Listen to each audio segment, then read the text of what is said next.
আসসালামু আলাইকুম ওয়া রাহমাতুল্লাহ। সুপ্রিয় দর্শক মণ্ডলী, আশা করি মহান আল্লাহ রাব্বুল আলামিনের অশেষ মেহেরবানিতে আপনারা সকলেই ভালো আছেন। অন্যের হক নষ্ট করলে যে শাস্তি পাবেন, একজন মুমিন সব সময় অন্যের উপকারের চেষ্টা করবে এবং ক্ষতি সাধন থেকে দূরে থাকবে। এটাই ইসলামের শিক্ষা।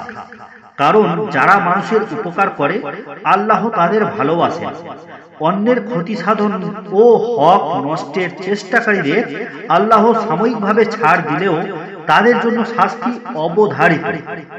পবিত্র কোরআন মাজিদে আল্লাহ তাআলা বলেন, তোমরা নিজেদের মধ্যে একে অন্যের অর্থ সম্পদ অন্যায়ভাবে গ্রাস করো না এবং মানুষের ধন সম্পদের কিয়দংশ জেনে শুনে অন্যায়ভাবে গ্রাস করার উদ্দেশ্যে তা বিচারকের কাছে পেশ করো না।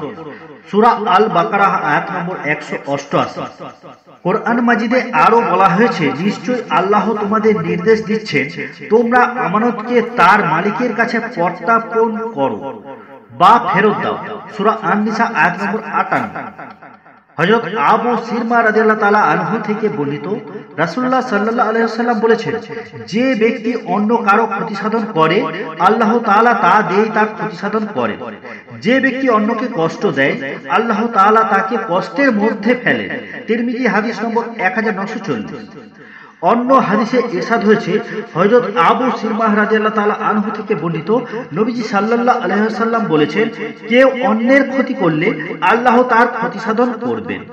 কেউ অযৌক্তিকভাবে কারো বিরোধিতা করলে আল্লাহ তার বিরোধী হবেন। আবু দাউদ হাদিস নম্বর 3635। নবীজি সাল্লাল্লাহু আলাইহি ওয়াসাল্লাম আরো বলেছেন, যার কাছে তার ভাইয়ের হক রয়েছে, তা মান সম্মানের হোক বা অন্য কিছুর হোক, সে যেন আজই ক্ষমা চেয়ে নেয় বা পরিশোধ করে মিটমাট করে নেয়। এমন দিন আসার আগে যেদিন কোনো অর্থকড়ি থাকবে না। যদি ব্যক্তির কোনো নেক আমল থাকে, তা দিয়ে পাওনাদারের ঋণ বা হক পরিশোধ করা হবে। আর যদি কোনো নেক আমল না থাকে, তাহলে পাওনাদারের বা হকদারের পাপের বোঝা সম পরিমাণ তার মাথায় দিয়ে দেওয়া হবে। সহিহ বুখারী শরীফ। এই হাদিস দ্বারা নিশ্চিতভাবে বিশ্বাস করা যায়, দুনিয়াতে মানুষে মানুষে শুধু নয়, কুল মাখলুকাতের মাঝে বিদ্যমান সকল অন্যায়, বৈষম্য ও বেইনসাফির সমতা বিধান ও সমাধান আখিরাতের আদালতে হবে।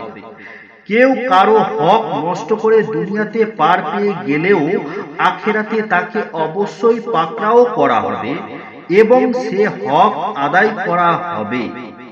তাই অন্যের হক আদায়ের ব্যাপারে সবার সতর্ক থাকা একান্ত কর্তব্য।